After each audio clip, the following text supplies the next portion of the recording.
So very welcome to you on behalf of AI Policy Labs to our podcast series on a very pertinent topic today, AI and Sustainable Development Goals. I am Luigi Fiora, Research Associate at the Labs, and I am currently based in Turin. AI Policy Labs is a global initiative which has been set up with a vision to explore emerging technologies and assess the impact of intelligent automation, digitalization, and artificial intelligence on policymaking, implementation, and governance. Our primary focus is to explore the role of AI for public goods and AI for social good. So given the rise of automation and the uses of AI and other emerging technologies, it became extremely important to ask ourselves, with only a decade left to achieve the 17 UN Sustainable Development Goals, what role can AI play in achieving these? Will the new generation of technology take us closer or farther away from our global goals? So to introduce our experts, we have with us today Professor Tamas Haidegger, Director of the University and Innovation Center at Óbuda University and an expert in biomedical engineering. Thank you very much for being here with us. Thanks for the invitation. So in your view, is AI acting as an enabler or rather an inhibitor for achieving SDG number 4 on education? I completely a believer in AI and good AI, and I believe that with most of the SDGs, it's gonna be an enabler. And the reason for that is that we are able, as long as we are employing the technology for the already understood problems through SDGs and other technology challenges, we are able to make our current efforts more efficient.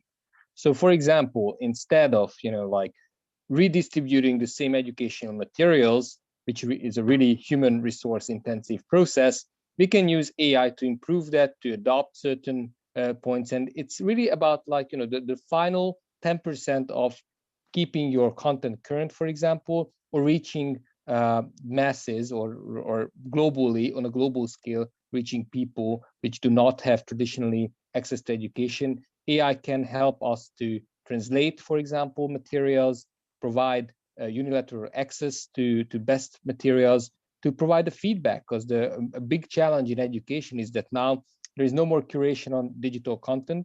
So traditionally, universities used to have a monopoly of knowledge for the simple reasons because physically they kept the smart people together.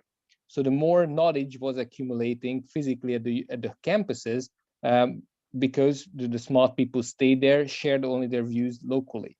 And as soon as we opened that up to the digital realm, it means that anyone can have an opinion, anyone can claim themselves an expert and start producing materials, and AI can still help us to curate those materials, like the way we try to deal with fake news, with fake education materials, bust those myths, and move forward in quality education.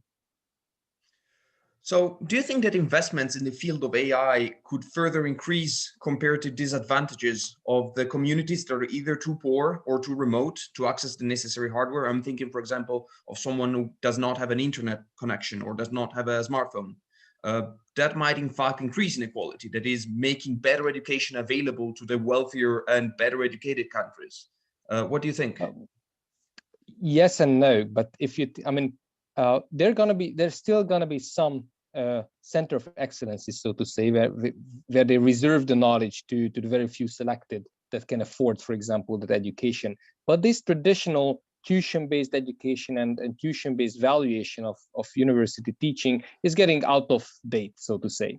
If you think of like all the massive online courses, and Stanford was a forefront of that, MIT was in the forefront of that, so they opened the very best of their knowledge and educational materials to the wide public at a very affordable rate. So you cannot say that, of course, like you can't still walk into a Stanford lab and use the physical hardware and resources to do your experiments. But in terms of listening, being able to listen to those smart people, the way they teach, learn about the materials they recommend, it has become very socialized, so to say, that quality education. From the remote access, I can only refer to Starlink and some other initiatives. So Google, Facebook as well, and Elon Musk himself, through different initiatives like SpaceX, they have been trying to open it up, bring down the costs, and make it globally accessible, the internet. I think that infrastructure is a major enabler for almost all SDGs, because here or there, internet and the information availability going to facilitate all of those. So how can we assure that future educators are representative of the population? So specifically, what do you think of the fact that less than 20% of your colleagues who work in STEM subjects are women? How could that be addressed?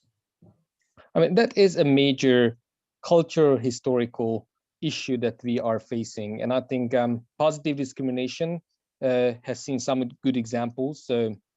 So equal opportunity employers and also in education, equal opportunity quotas are helping us to improve and increase. And I've seen personally that if there is a strong, talented woman in leadership, then she will collect women of her type. So leadership really goes gender biased. So as long as we see role models, 80-90% in leading positions as male, that creates a false perception that you have to be a male to be successful, to be a good leader, to be a good educator.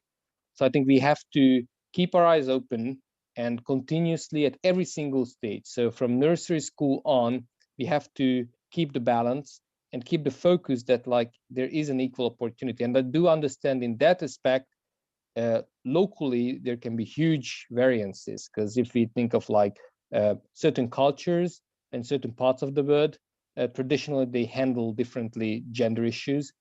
And I'm convinced that it will take at least 2-3 decades, so another generation, a generation and a half, to radically change that. Because as long as people are living with a strong mindset that women and men are not equal, it's very hard to challenge that. So specifically, do you think that governments and universities should take concrete actions, such as, for example, creating more scholarships for women who want to do a PhD in biomedical engineering, in your case? Do you think there should be some direct action, or should it be more an incentive? Mm-hmm. No, I think there should be some direct actions, although I discourage the 50-50 quota.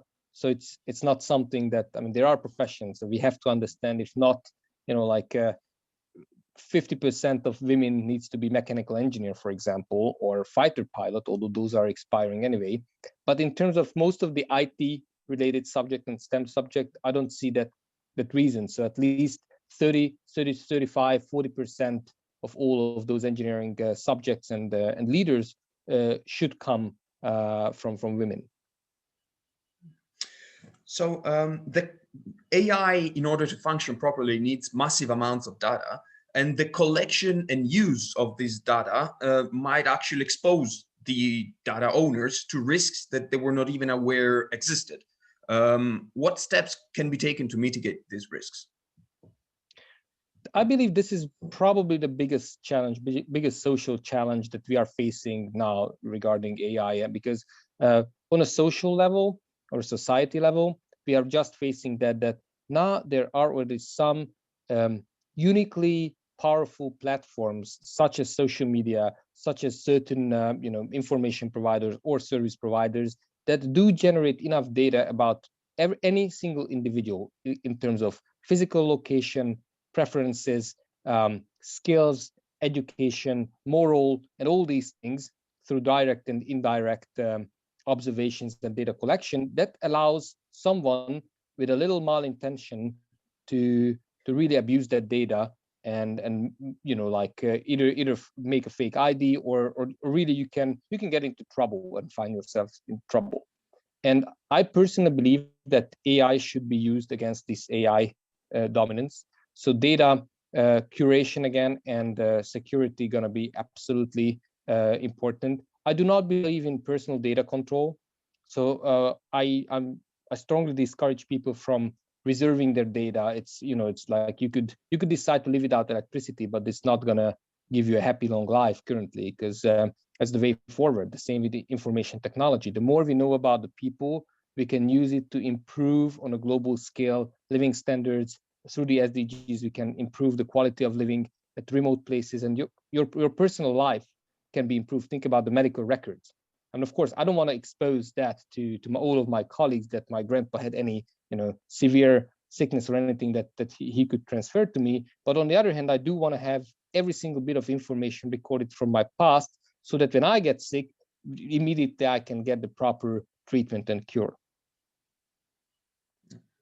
And specifically, what do you think of the ongoing issue of data localization, especially in the EU, where they're saying basically we will not let data of our citizens be hosted in third countries unless we're 100% sure that that data is being properly handled? Is that limiting the expansion of AI, or is that protecting citizens? In the current gray zones, I believe this is a necessary act to keep the people safe and happy. Happiness, I mean, in terms of like people's own perception of happiness is now being linked to I'm in control, I'm in charge of my own data kind of feeling. So from that aspect, I do believe that this is necessary, and we have to make certain regulations. And because you can't expect from your citizens, we are just getting to the end that, you know, at least the EU recognized that no one is ever reading the fine prints. And the more it gets, you know, you can clearly abuse that situation that, hey, you got consent, you clicked all okay, accept all. And this is not okay, like human behavior.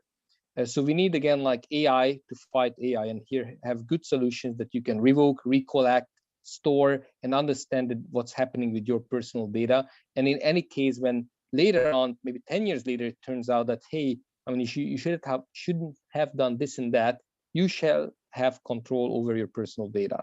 So I personally believe that it is okay to be able to go back in time and remove certain personal data from the internet, and prevent anyone from getting access to that. So it should not be just, you know, digital copy, whatever once was published, that shall be there forever and accessible to everyone.